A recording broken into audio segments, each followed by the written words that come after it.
പെരുന്നാളിന് അജ്മീർ വീട്ടിൽ പോയതാണ്. ഈ തലച്ചോറിന് ഇരിക്കുന്നില്ല. ഇതാണ് എൻ്റെ മൂത്ത അളിയൻ. നല്ല വിശപ്പുണ്ട്. ഞാൻ ഇങ്ങനെ വിഷമത്തിരിക്കുകയായിരുന്നു. അത് അളിയന് മനസ്സിലായെന്ന് തോന്നുന്നു. അളിയൻ അടുക്കളയ്ക്ക് ഫുഡ് എടുക്കാൻ വേണ്ടി പോയി.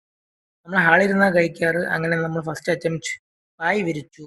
ഇതിനിടയ്ക്ക് റാബിക്ക് നല്ല വിശപ്പുണ്ടായിരുന്നു. റാബി ഫുഡിന് വേണ്ടിയിട്ടുള്ള ഓരോരോ ബക്കറുകൾ കാണിച്ചുകൊണ്ടിരുന്നു. ക്യാമറ അടുത്ത് പോയപ്പോഴത്തേക്കും ക്യാമറ തിന്നാനുള്ള ശ്രമം വരെ അവൾ ചെയ്തു. ഓക്കെ, എൻ്റെ മോളല്ലേ, ഇതിനപ്പുറം പ്രതീക്ഷിക്കാനാ.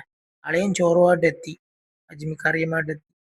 പിന്നെ അടുത്ത വായയിലുമായിട്ട് അളിയൻ എത്തി. നമ്മളെല്ലാവരും ഒന്നിച്ചാ കഴിക്കാറ്. അതൊരു പ്രത്യേക ഫീൽ ആണല്ലോ, പെരുന്നാളിന് എല്ലാവരും ഒന്നിച്ച് കഴിക്കുന്നത്. അജ്മി റെഡ് ബക്കറ്റ് പപ്പടമായിട്ട് എത്തി, കൂടെ ഇഞ്ചിക്കറി. റാബിക്ക് ഇപ്പൊ വേണം എന്ന വാശിയിലാണ് റാബി ഇരിക്കുന്നത് ഗൈസ്.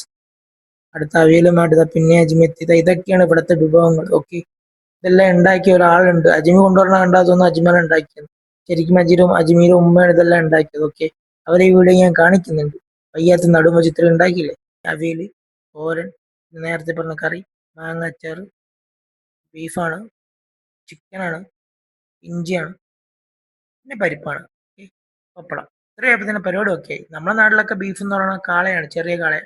കൊല്ലത്തൊക്കെ പോത്തിനാണ് ബീഫ് എന്ന് പറയണേ. നമുക്ക് അങ്ങനെ ഒന്നും ഇല്ലല്ലോ. തിരിച്ചു കളിക്കാത്ത എന്ത് നമ്മൾ തിന്നു. പിന്നെ അങ്ങോട്ടും ഇങ്ങോട്ടും കാര്യങ്ങളൊക്കെ പറഞ്ഞിരുന്നു. അതുകൊണ്ട് ഇതൊക്കെ ഉണ്ടാക്കിയ കവി.